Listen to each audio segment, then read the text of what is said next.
much do I charge for Swarovski and the beads? Yes, Canada Nail Supplies is great. You know what? Everything is a totally different price depending on design I do, but something like this with the hand-painted flower and Swarovski and crystals, you could charge about $5 a nail. It depends which zone you're into and what people are willing to pay, but I would charge for a big flower like this with crystals and crystal pixie. So for the nail art and the crystals, $5 on a nail.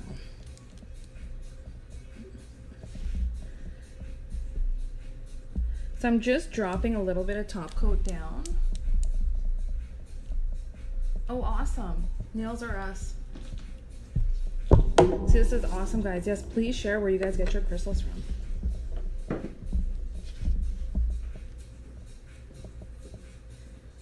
I buy maybe more at the wholesaling because I buy them in such large quantities for teaching the Swarovski courses with Crystal Beauty Academy. So I always like to have extra crystals on hand so that my students can use and create really cool stuff in class. So I like to have kind of like a variety and assortment and a lot on hand. So for sealing the nail, you can use any liner brush, tiny brush. This one is the Accents Art 3, and I did trim a little bit out of the belly of the brush, but I do like the way this brush feels. It's firm, it doesn't bend. There's enough bristles in there that I still have control, that I can pick things up and push if I need to, and it doesn't completely collapse. So for sealing, I'm gonna start at the sidewall here and just gently run the top coat around the edge of the crystal here, around the other edge of the crystal.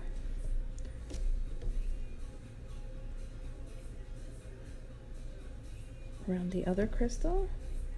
Now as carefully as I can, because we don't want to cover the crystal, I'm gonna run the clear coat, and this is tack-free top coat from Accents, around the back of the crystal, and I am slightly bringing it up on the edge to lock it in place.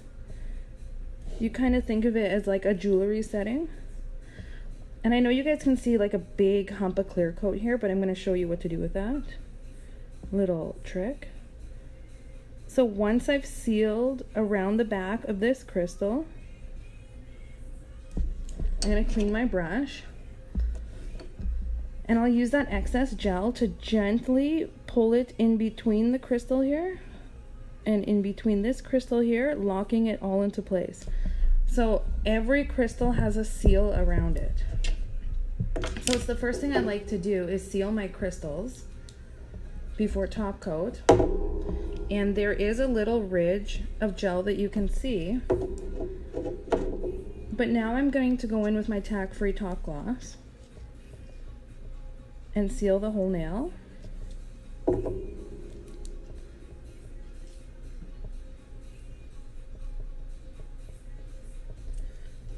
And depending on how much gel you guys use, you'll get still like a little bit of a 3D effect with the flower. I actually learned this flower in 3D with 3D gel probably about, I don't know, 9 years ago. My very first teacher who ever put a nail brush in my hand is Kinga Angel, and she taught me this 3D flower. So now I make it more flat in gel. So because we put that sealant around the crystals, and now I'm going in with the top gloss, I don't have to gloss all the way up to the stones. I just gloss all the way up to where that line was with the top coat, and then it creates like a mesh line. It like melts into each other. So now everything's all flush. I didn't have to get too close to the crystal design with my brush of top gloss, and everything's kind of melted into one. So you don't see that ridge of where I just sealed everything, but everything is all sealed and locked into place now. It just melts together. So I'm going to cure that.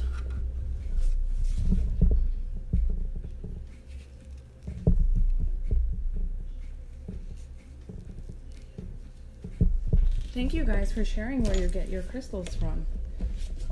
Yes, Kinga's one of my most favorite teachers.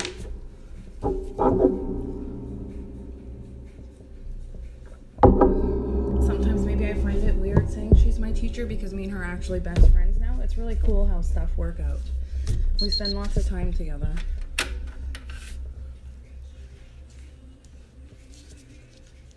So this is the finished result. And that's just a basic flower with basic Swarovski. And you can see that the petals still kind of have a 3D look. If you guys want more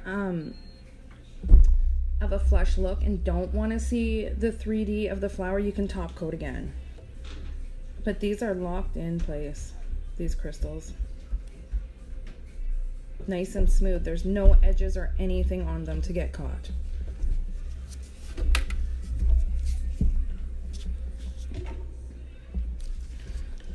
So we can try a maybe blingier look. Actually, I don't like to use that word bling. We can try more of a sparkled embellished look. And we'll use the crystal pixie or the caviar beads.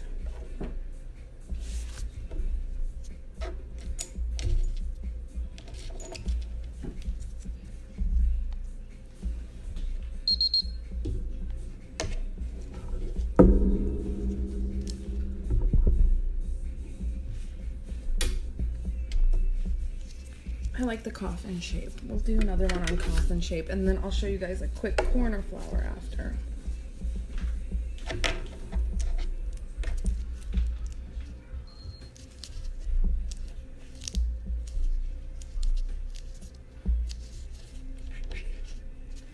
I try maybe to use this white fun tack so it doesn't see through.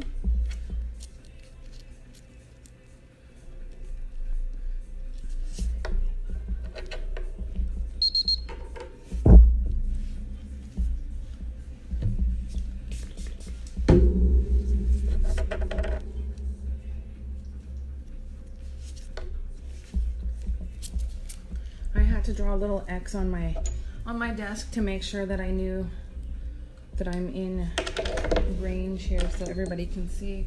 I'm just looking on my iPad. It may be a little bit blurry. I apologize again. This service in this area is terrible right now. Everybody must have woke up and is on their Netflix and working from home.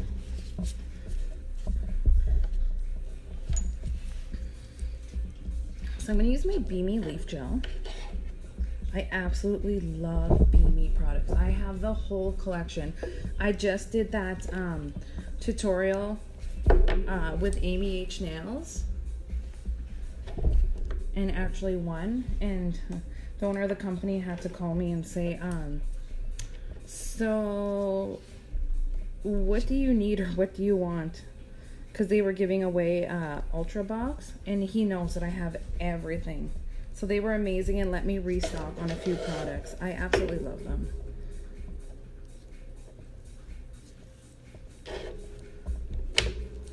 So I'm using Glistening Gold Gel Play as a base. You don't have to use a color as a base with your leaf gel. I just like to because then I use less leaf gel. Even though Beamy has amazing coverage, I just like to get kind of a little bit more depth.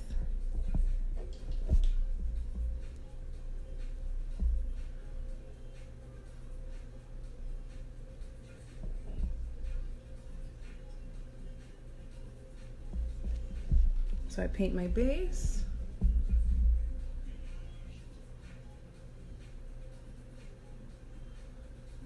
Good to know about switching to YouTube.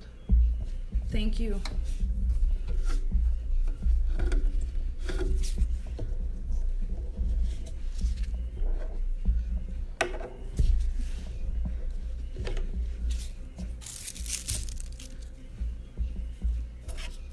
I think maybe I'll add some foil. Sometimes maybe everybody saves foil that's been almost used too much. maybe. I like to save it because when I'm only adding little tiny pieces and I don't want big chunks of foil to transfer, this is why I save all my old foils. I put them in a Ziploc bag to keep clean. So here's my base, and I'm just going in with a little bit of leaf gel. And I just lightly painting it.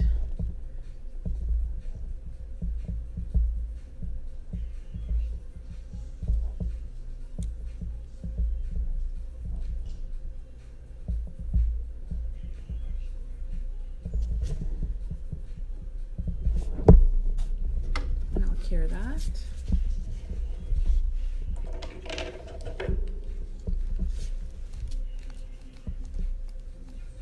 You're very welcome. I appreciate you guys for tuning in and watching. This is keeping me a little bit sane here.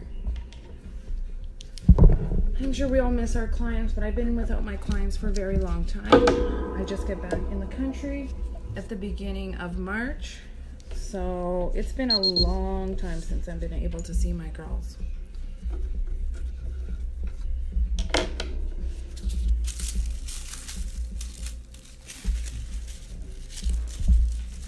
So I'm just going to take that older foil that I have and just press it on. You probably can't see it in the camera, but when everything's top coated, but in real life, it just adds more dimension and more depth. Sometimes maybe you use holographic foil in just little bits or flakes, and it adds just a hint of sparkle. Maybe you guys can see it a bit. So that's my base layer. So I'm going to go in again with the gel clay titanium white.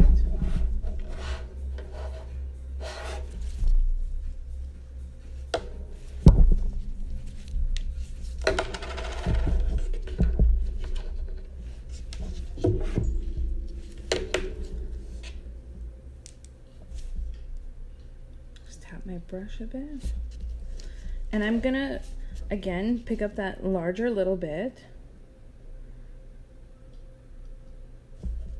of the gel paint. I'm gonna find my center. I'm gonna drop it down parallel, and I'm gonna work it back and forth.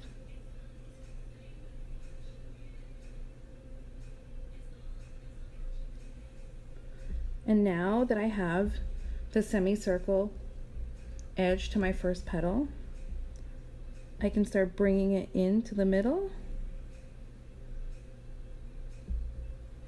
In this one, I did kind of like a brush drag, so you can kind of see grains throughout, veins throughout. And I'm gonna pull my petal in again, more center, to make room for those other petals.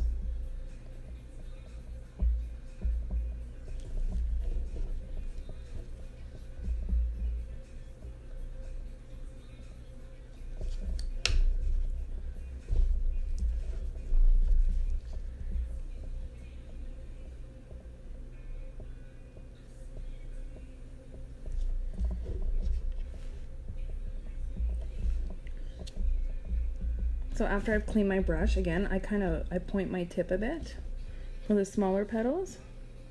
I'll pick up another little bit of gel play.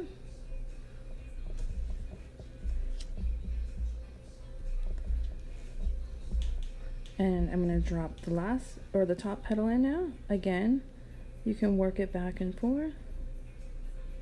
I find maybe like I have a split in my brush here. I didn't wipe it flat enough, and that's actually going to, if I pull the petal, drag a streak through it. So I'm gonna flatten out my brush again and clean it and tap it together. I'll go back in and grab some product. Push that petal in.